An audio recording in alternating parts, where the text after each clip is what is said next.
May complaint talaga na nasa top 7 most wanted. Grabe mo yung top 7. Ang OA naman, di ba? Parang nakapatay naman si Neri.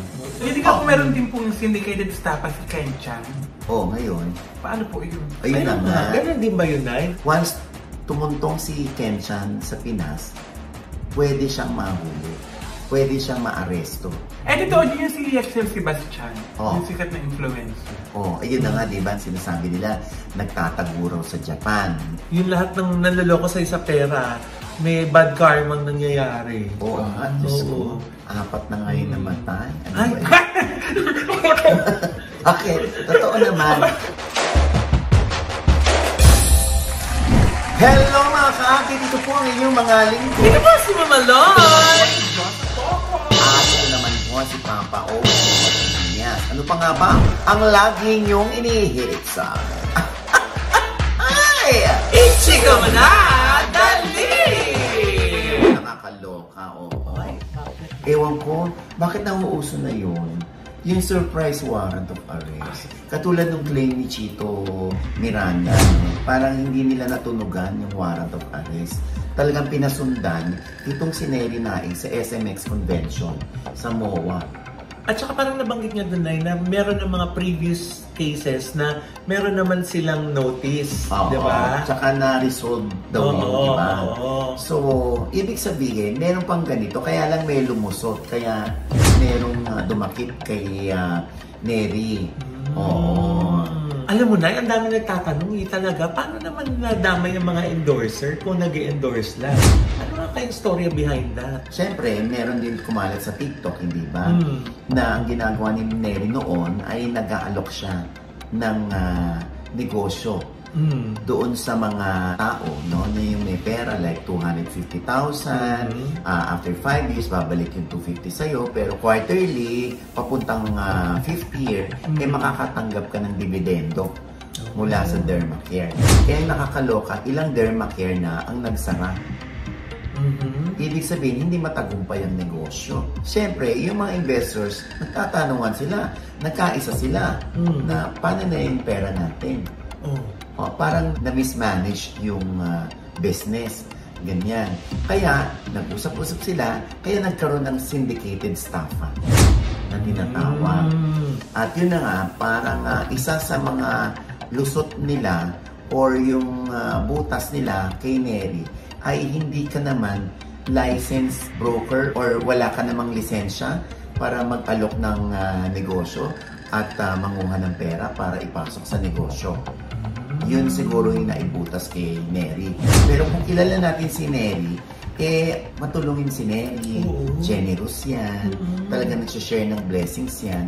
Kaya nga lang, nataon na syempre, hindi mo naman mapiplease ang lahat, hindi pa. So ito, ika nga nila nagkaroon ng katapat.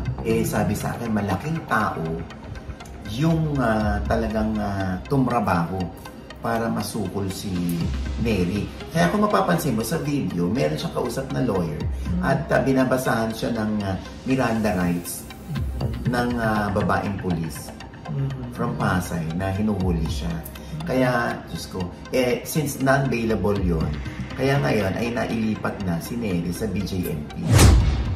Kaya yung pagmamakaawa ni Chito Miranda, bakit ginanon niya yung asawa ko? Mabuting tao yung asawa ko.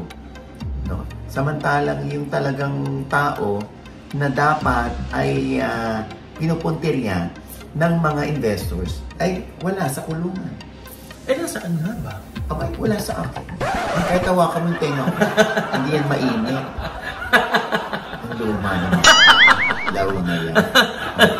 Taguan bato. Tinawakan ko naman talaga. Taguan bato yun. Nay, alam mo bago pa lumabas sa mga news item to, ikaw lahat yung kino-quote nila.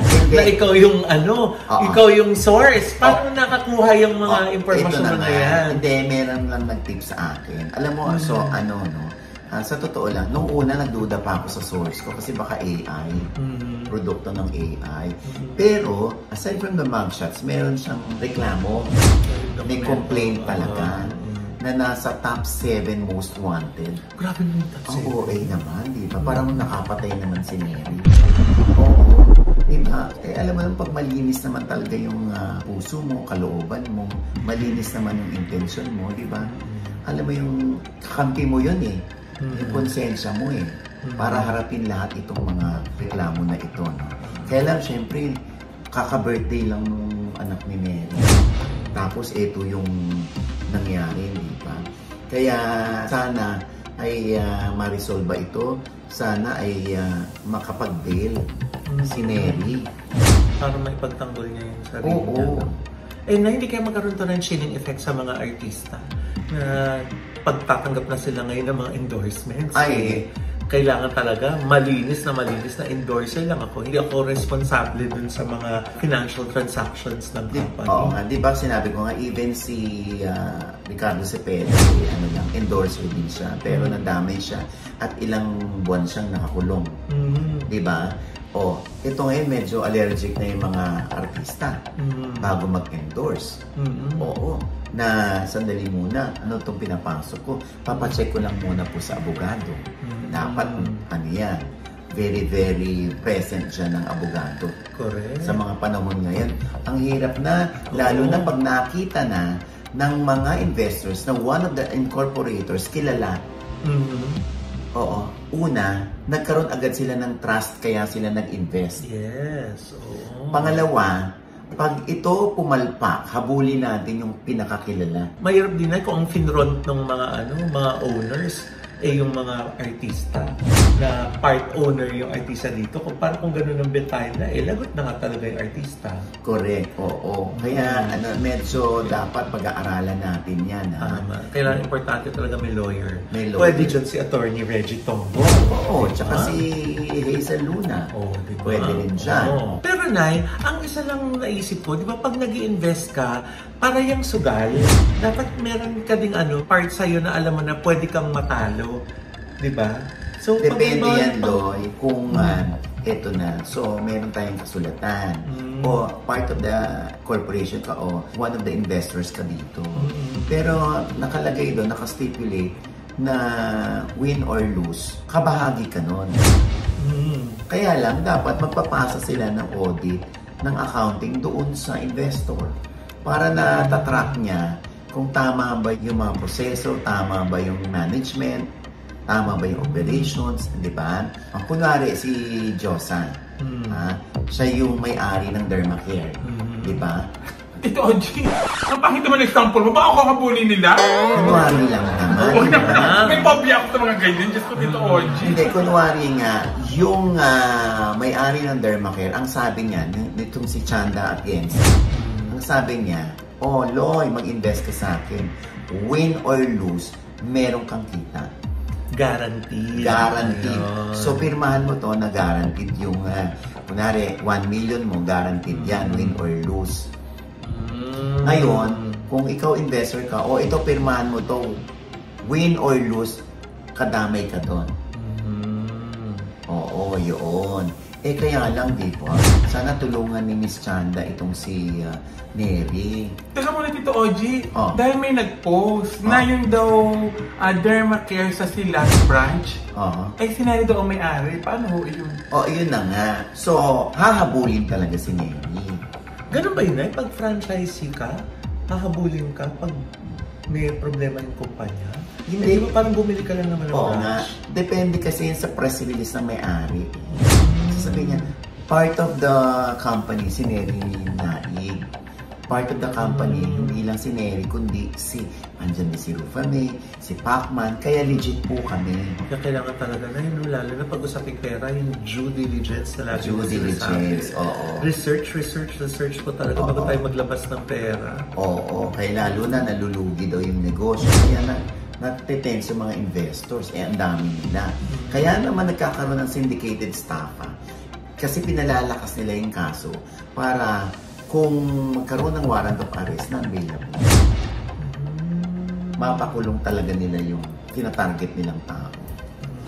Samantala, Mamaloy, kaugnay ng pagkakasangkot ng pangalan ni Rufa Mae Quinto at Manny Pacquiao na ang nakarating nga sa atin ay may warrant of arrest, pero nangalat tayo ng mga sources, ha? Yung isang nakausap natin ay ipinagtanggol si Manny Pacquiao. Nilinaw nito na hindi ang tipo ni Manny ang papasok sa pangihimok ng investors na mag-invest sa Dermacare. Yes, meron daw itong franchise at brand ambassador din noong 2022, pero hanggang doon lang yon.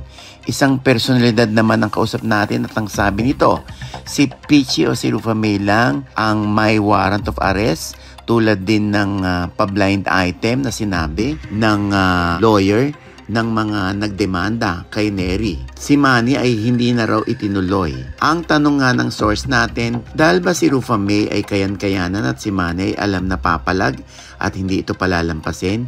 Isang malapit kay Rufa Mae ang nagsabi sa atin na bakit nadamay si Rufa Mae? In the first place daw, endorser lang ng Dermacare si Rufa Mae at hindi naman ito nagsulisit ng money para pumasok dito ang mga investors. Katunayan, hindi pa nga raw fully paid si Rufa Mae ng may-ari at natalbogan din siya ng tseke na ibinayad sa kanya bilang endorsement fee. Naniniwala rin ako, Mamaloy, na hindi ang tipo ni Rufa Mae ang papasok sa ganitong klaseng negosyo. Ang gusto lang lagi ni Rufa Mae ay rumakit ang rumakit at ayaw nito ng mga komplikadong transaksyon. Saka ayon pa sa kausap natin, paano namang ialok ni Rufa Mae ang Dermacare na pasukan ng investment kung ito mismong si Rufa Mae natalbogan nga ng tseke? Saka sa tagal ng pagkakakilala natin kay Rufa Mae, ngayon lang siya nasangkot sa mga ganitong transaksyon na wala pa itong kamuwang-muwang na nadawit na pala siya. Lalo na ngayon na siya ay isa ng US immigrant at nagbabakasyon lamang ito sa Pilipinas kapag may mga racket. Kaya hiling pa ng kausap natin, maghunos dili sa pagtuturo ng mga inosenteng tulad ni Rufa Mae ang mga nag-aakusa. Pero aware na raw dito si Rufa Mae at haharapin ito ng komedyana dahil gustong linisin ni Peachy ang kanyang pangalan. Pero naman dito, hindi ka meron din pong syndicated staff si Kencha. Ngayon. Paano po yun? Ayun na nga. Ganun din ba yun, Nay? Dahil nagkuha din siya ng mga investments? Ayun na nga. So, hindi naman natin din alam kung habang nasa ibang bansa si Kencha ay pinapaayos niya sa kanyang lawyers yung mga nagreklamo kung pwedeng ma-settle. Kasi, ang sabi nga ng nakausap ko, once tumuntong si Kencha sa Pinas, pwede siyang mahuli, pwede siyang maaresto because meron na nga existing kaso at merong warrant of arrest na ito. Kaya kung mapapansin mo, hindi muna siya bumabalik. Baka habang hindi siya nakabalik, inayos na niya.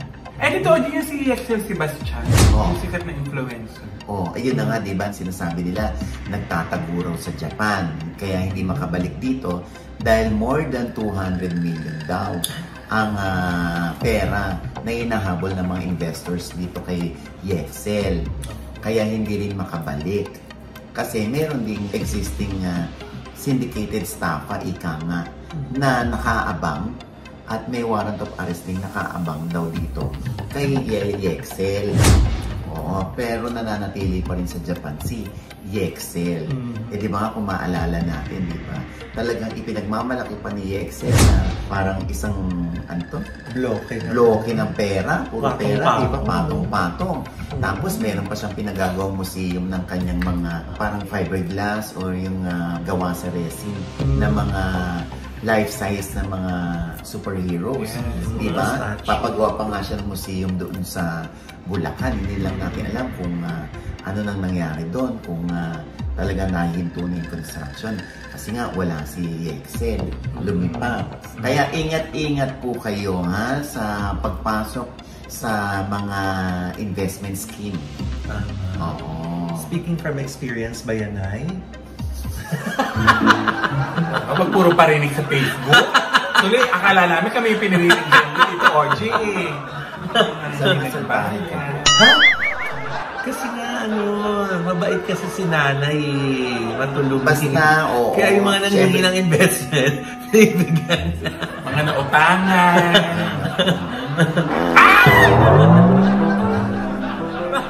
Bakit naman kasi yung investment mo na yan, hindi mo na lang sarilinin na? Share mo pa sa amin lahat. Utot na utot si Tito Oji. Gaga, pinatunog ko lang yung upuan. Ang tagal mong inipon yan. Ayun, narinig niyo, umutot si Tito Oji. Para yung uli natin pinuntahang lamay. Umutot si Tito Oji. Ayun, dahil sa sobrang baho, inilibing agad yung patay. Akala niya ang amoy na. O, ito na nga. Hindi ako naman, aminado rin ako dyan.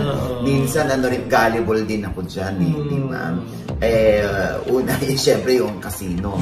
Yes. O, yung casino junket. Oo. Na sa mga unang buwan talagang binibigyan ka ng dividendo. Pinapadama ka. Oo. Tapos, ayun na. Tapos naglalagay ka ulit ng pera.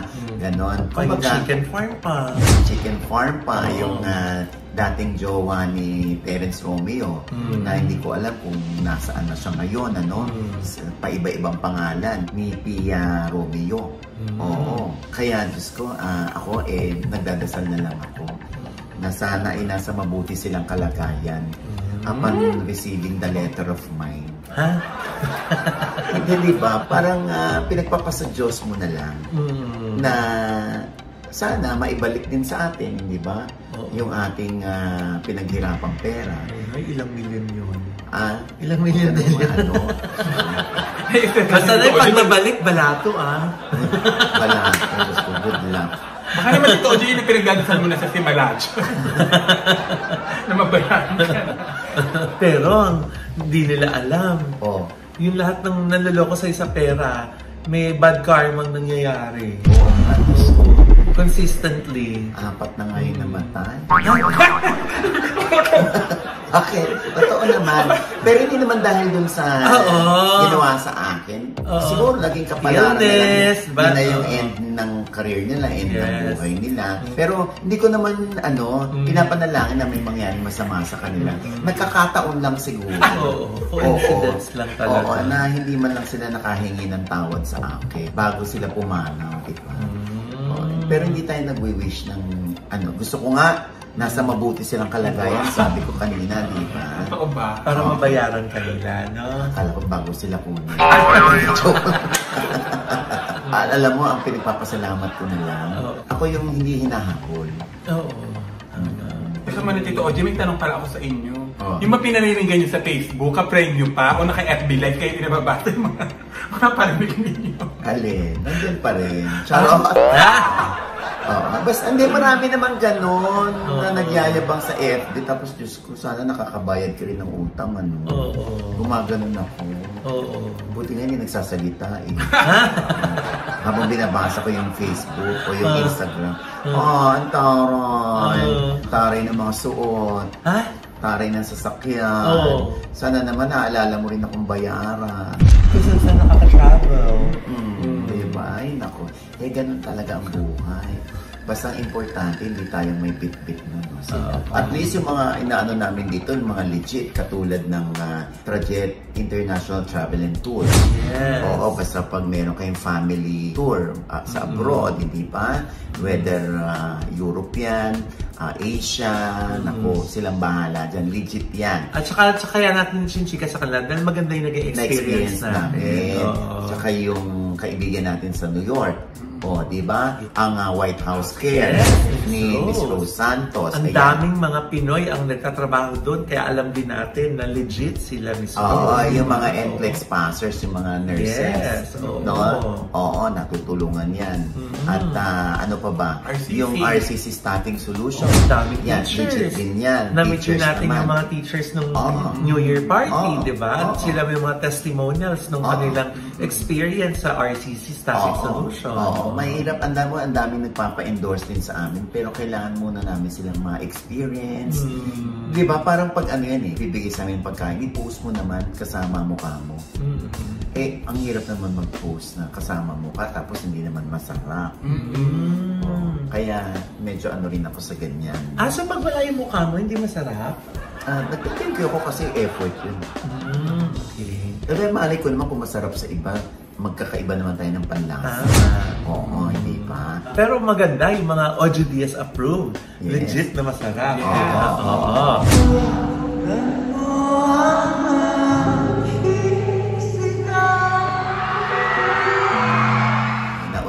naimbita si Sylvia Sanchez para naman sa concert ni J.K. Labao sa MOA Arena. Yes, napaka-successful! Congratulations!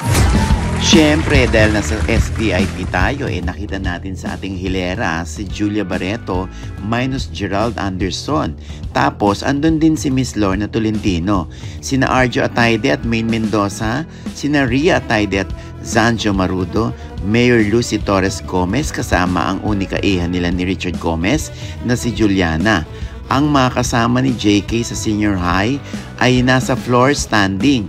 Sina Zijan Haranilla, Cyril Manabat, Jella Atayde, Miki Jimenez, Tommy Alejandrino at ang payat na si Andrea Brillantes. Kita rin namin ang mag-asawang Mateo Giticelli at Sara Geronimo.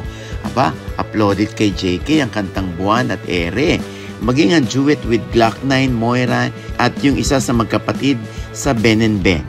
Siyempre, nakahinga na rin ng maluwag ang producer na si Miss Sylvia Sanchez ng Nathan Studios dahil nga more than 12,000 ang tickets sold. Congratulations JK at Sylvia Sanchez.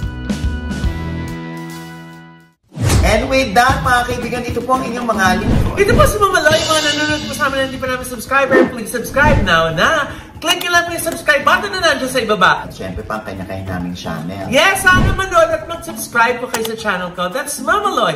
M-A-M-A-L-O-I. At meron po tayong bagong post dyan. Dami pong show sa Benguet, courtesy of Congressman Eric Yap. Kasama po sila Jericho Rosales, Cal Echari, si Icy Guerra, si Eric Santos, at marami pa pong iba. Nakapanoorin niyo po yung mga ganap namin dyan. At syempre, kung kailangan niyo po ng photo and video service, ayan, ang photographer of the stars, ang nice print photography po ni Miss Charis. Hi, Miss Charis! Bisitahin na po yung kanilang mga social media accounts. Yes! Yes, Josa. At ako naman, Diyos ko, kung gusto niyo ng ganitong buhok, DJ. Wow! Dating janitor. Durano? DJ Durano ba yan? Hindi. Ayun, punta lang po kayo sa Headway Bear Salon. At syempre nakabida ako, Tito Oji. Yes. Ang dami nagtatanong, saan ko daw ito nabili?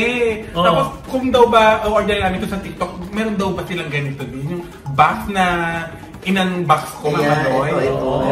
Ganito ba, Mama? Actually, hindi. PR kit kasi yan, Josa. Pero, tuwing may live ang bida, marami sila mga promo. Halimbawa, pag bumili ka ng 2 bottles, may 2 big sachet ka na free. Correct. So, talagang halos nagiging parang buy one, take one ang halos yung nagiging promo nila doon. Kaya lagi pong abangan, lalo na pag naka-live po ang bida sa TikTok, dahil napakarami po nila doon mga promos. Yes, oo. Siyempre, si Coco Martin ang may-ari. Yes! Kaya ang mga comment ito, bibili ako dahil fan ako ng Batang Quiapo. Yes! At saka maganda nga dyan dahil marami silang promo na income opportunity ito para dun sa mga gustong magbenta, di ba? Pwede kayong bumili na marami tapos ilagay nyo sa sari-sari store nyo, di ba? At least mas mataas yung margin of income ninyo. Parang mahaba-haba yung guesting ninyo sa bar. Ha? Kasi nga, ang bida po ay mabula, mabango, mabisa sa sebo, at mura! Plaka na nga itong aming kasambayan na si Jenny. Diba? Kuya talaga mabula, tsaka mabango talaga. Tuwing nag-uusap kami, yan ang lagi namin pinag-usapan ni Jen. O, kamusta? Magaan sa kamay, ano? Lahat. Maganda rin daw sa kamay. Yeah! Siyempre, ang aking pong channel, kung saan na yan, ang kausap natin ay ang Francet, si Francine at si Seth Fedelin. Na may pelikula. Na may pelikula sa Filmfest, ang My Future You. Yeah. Ayan, tinan nyo kung ano yung dynamics sila. Ang cute ng interview ko sa kanila. Tawa ko ng tawa. Diba? Ayan, sa OGDS Inspires na sa I1PFC na rin po, ha? Ayan, kung nagbabalaki magpaganda bago matapos ang taon. Oo, may Christmas package ang Envy Skin Beauty and Wellness. Yes! Oo, sa inyo. Ayan, nandyan lang kayo kumontak sa kanilang IG at sa kanilang Facebook account. At napakaganda din na Christmas gift idea, yung mga vouchers, yes, diba? Baka yung mga kaibigan nyo, mga mahal nyo sa buhay, gustong magpa-facial. 1,800 lang yung intensive facial nila na kompleto na. Ayan. At syempre pa, ang Gorgeous Smile Dental Clinic. Thank you so much, Doc JC Solis at Miss Ara. At ang Ideal Vision nakasama natin sa December 1 yan. Yes. Sila yung magpapalibre ng salamin sa mga malalabo ang mata sa ating mga breast cancer patients. Yes. Bilang kanilang pamasko. Ayan. Thank you so much, Doc Jessica Doc Jessica, thank you so much. Kaya you are so blessed. Kaya meron siyang gusto yata niya maging 200 na ang branches nationwide na. Hindi naman imposible yun, Nay. Malapit na eh. Ilang kembot na lang eh. 200 na talaga. Oo. At saka syempre, ang Beauty Derm.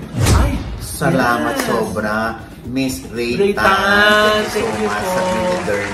Kakabutihan na yung puso. Beauty Derm, no? Talagang nag-sale siya ng kanyang mga personal luxury items na halos hindi nagamit, pero sobrang bagsak presyo.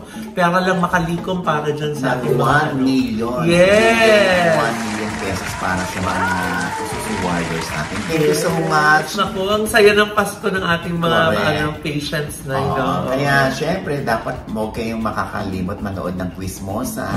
After Eat Bulaga lagi, ang 2:30. Mula Lunes hanggang Sabado, ha? May replays kami ng 11:30 sa TV5 po yan. At mapapanood din ang live streaming sa YouTube at saka sa Signal Play. Yun. Ayan, ha? Hihintay ng mga ka-updates sa ilalim mga nasa abroad. Yes.